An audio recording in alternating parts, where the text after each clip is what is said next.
A landmark court ruling that is expected to dramatically change India's politics. The Supreme Court has banned politicians from using religion and caste in their election campaigns. India is officially secular, but most political parties consider a person's religion and caste when selecting candidates, and also when trying to attract voters. Hindus make up nearly 80% of India's population. The next largest religious group is made up of Muslims, with around 14%. Much of Indian society operates under the caste system that defines a Hindu's place in society, divided into 4 main categories. And then outside the system are the untouchables, or Dalits, society's lowest of the low. India has 7 national parties, and most are accused of exploiting divisions based on religion or caste. Whether it's lower caste leaders promising to right historical injustices, or parties promising perks or protections to either Hindus or Muslims, whether it's subtle or overt, religion and caste have undeniably been intertwined in Indian politics. So how will parties operate now without them?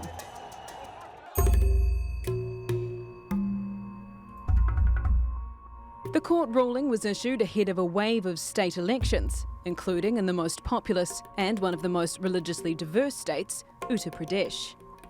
If the law's to be adhered to, politicians will need a major change in strategy.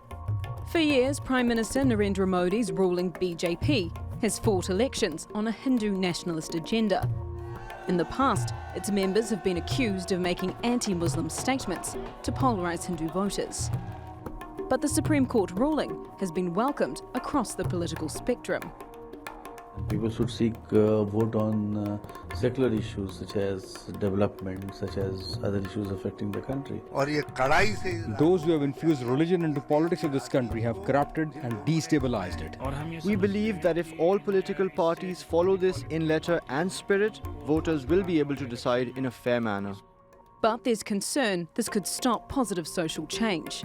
For example, by blocking politicians from mobilising Dalit or low-caste voters by campaigning for their rights. And there's scepticism over how this law will be implemented and policed. The question is, how big of an impact will the Supreme Court ruling have on Indian politics? Will politicians truly be able to untangle themselves from religion and caste? And who will benefit and who won't? Yvette McCullough, The Newsmakers. Well, joining me now from Mumbai is Priyanka Chaturvedi. She's a spokeswoman for the main opposition party, the Indian National Congress. And in New Delhi, Nalin Kohli, the spokesman from the ruling BJP party, is also an advocate at India's Supreme Court.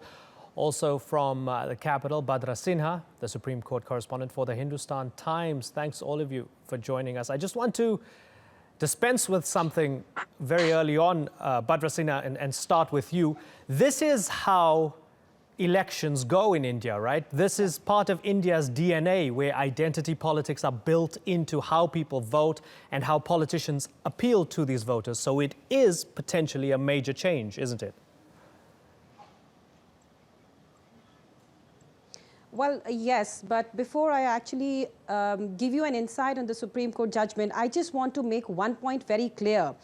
Our election law actually defined corrupt electoral practices. So under the present law, an appeal made by a candidate or his agent or by any other person with the consent of a candidate or his election to vote or refrain from voting for any person on the ground of race, caste, creed, religion, and language was already defined as a corrupt practice.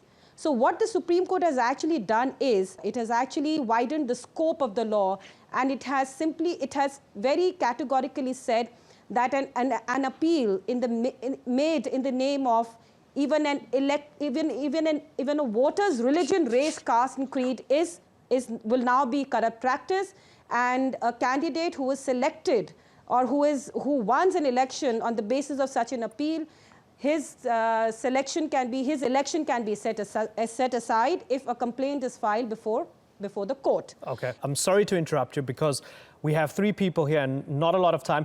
Nalin Kohli, for 70 years, this is how it's been done. right?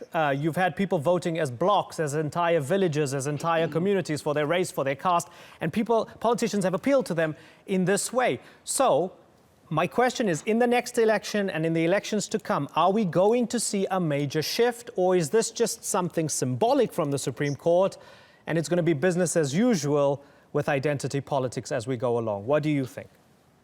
Well, I'd like to build for a moment on what Bhadra said.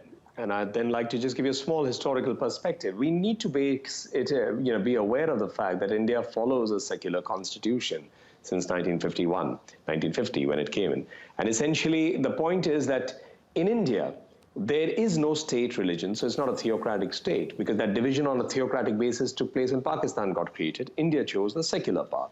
So our secular polity has been there. At the same time, you've had the Representation of People's Act, which is the electoral law that Bhadra was reading out, and that section 123(3) clearly has put it in. So as I see it is that, in a sense, the Supreme Court has actually stepped in and reaffirmed this ideal. It has strengthened that ideal and said that we need to now come to a point where this is implemented. Now, though critics of this are tending to say that it's unimplementable because of the nature of polity being over the last religion, and what would qualify as a corrupt practice, because that becomes into the realm of its implementation. So my argument to that is that having a lofty ideal is necessary and even critical. Otherwise, we'll never strive to it. Let me ask you, Mr. Colley, do you believe, Mr. Colley, sorry to interrupt you. Just to finish one more sentence. Very briefly, please. Yes. The second is, are elections being fought on it? Ironically, most people tend to look at it from a loose perspective that the 2014 election was a mobilization on the basis of, say, religion. It wasn't. That perhaps was an election where development and the mandate was for change in terms of development. And ironically, on the very day, later in the day, the judgment came. In the morning, Prime Minister Narendra Modi was actually speaking at a very big rally in Uttar Pradesh, some 600,000 people, where he was saying, why should we not be contesting elections only on development? So, why do we need to bring in caste? So to be absolutely clear, if the Supreme Court law was in place back then, you are absolutely adamant that despite quite a lot of evidence that the BJP ran on a Hindu nationalist platform, you're still convinced that the BJP would have won as clearly as they did? No, I haven't said anything like that. That's an incorrect assumption. The BJP is identified with the Hindutva politics, there's no doubt. You have to trace that to the 1980s Shah Bano case, where a Muslim lady was denied under the constitution and under the act, various civil rights that are available, maintenance, and the law was changed for her. So that's when the movement of, the whole uniform civil code and all got currency in 1980s, although it is part of the constitution from the from the first Point well made. Let me bring in Priyanka, because she hasn't had a word yet. Priyanka, would you agree that both main parties, the BJP and Congress, have played this game for the past more than 60 years? Everybody's equally to blame when it comes to identity politics and appealing to blocks of voters depending and based on their identities. So there's just two things I'd like to mention here. While Nalin Kohli does mention India being secular in nature versus Pakistan choosing Islam as its ideology, as a nation, Islamic nation, we chose to go the secular path. And 1951 Act, People's Representation Act, also goes to say that. However, when he talks about the context in terms of history, he needs to keep in mind that this is a party, the party which is in power right now, came on an agenda which spoke about making India a Hindu country. It spoke about rights for the Hindus more than any other religion. So, and this is a party also which brought up please allow me to complete, Mr. Kohli. I was listening to you politely. So this is also a party which went on the Hindutva agenda, and we saw the Babri Masjid episode happen and how they tried to move from 2 seats in the parliament to 282 seats that they hold today. So this is something which is going to impact them simply because it has become a part of their ideology. Bhadra Singh, I want to bring you in. Can we still expect, for example, in a place like UP, for Dalits to vote for someone like Mayawati because that's the expectation? So despite this ruling, you'll have the Muslim vote and you'll have the Dalit vote and so on and so forth. You know, I feel that this judgment is actually a wake-up call to the politicians and the political parties who have till now been playing politics not on merit and development, but politics on polarization to divide people along narrow identities of religion, caste. Let me just emphasize, the judgment is just not restricted to religion only. It's division along narrow identities of religion, caste, creed, language, and race. And this particular judgment has actually affirmed the secular ethos of our constitution, which is unfortunately being forgotten by the political parties. And I think the judgment will actually be truly implemented in spirit if the politicians who are, and the candidates who are going to polls in the upcoming elections in the crucial states will actually abide by it and will try to follow it. Yeah, Mr. Kohli, would it be improper and corrupt for yes, example... I also feel... I'm sorry, Badra, I have to come in because we're running out of time. Mr. Kohli, would it be improper and corrupt for, say, a religious leader, maybe a priest, to say, I choose this particular politician from the BJP, and you as Hindus should vote for this politician? Under your interpretation of the law, would that be accurate or improper? My way of looking at it, yes, it would broadly be improper. I mean, a priest or an Islamic, someone who's a padri from Christianity or an imam can certainly go out there and vote. But to appeal in the name of religion would broadly, in my understanding, be improper. Two quick comments that I think what the BJP's stand has always been has been no appeasement of anyone. That's the difference with the Indian National Congress. So we basically say that every citizen has to be equal. No one can be over the other. And we consider that there's been an appeasement policy for the minorities, which is particularly the Muslim community. And that's been the crux of the which is the Shah Banu case of 80s, Rajiv Gandhi being then the Prime Minister, and the Congress Party. So we on the other side obviously mobilize and have in the past also had religious reasons to say so. The second is that in terms of everyone having practiced it, yes, I also have the advantage and Priyanka has that disadvantage of having been part of a case where the Congress Party in its manifesto in a state of Mizoram, which is Christian majority, had even said in 1987 that we will form a Christian state. So I think, we need to see this with a little bit more of aloofness and from probably the legal perspective. And on the political perspective, we are going to spar. Let me grab that and throw that at Priyanka. Priyanka, there is evidence. I mean, I was following, there was a rally in 2014, a Rahul Gandhi rally, where Congress politicians were saying, hey, the BJP have done nothing for you Muslims. We're going to help you out Muslims and so on. Are we going to see less of that moving on and more based on issues rather than identity?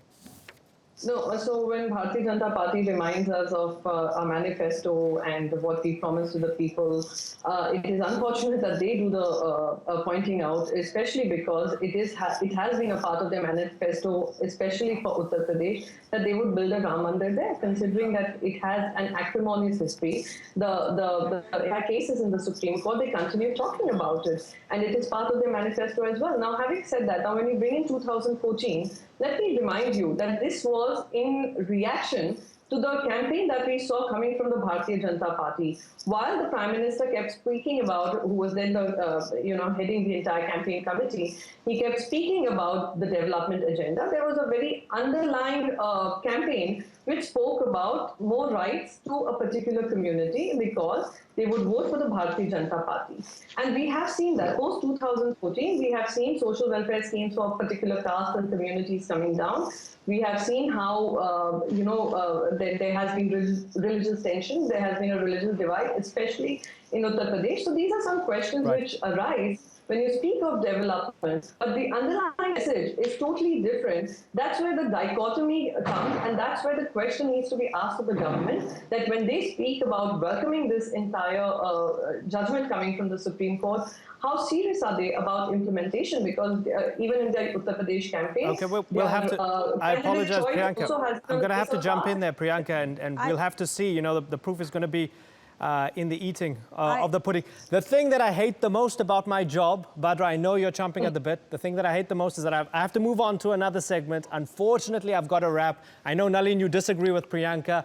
I would love for this to go on and on, but I just cannot. Thank you very much for coming on the program. I hope to have all three of you on the program again in the not-too-distant future. Thank you so much. Thank you very much. Bye-bye. Thank you so much. Thank you.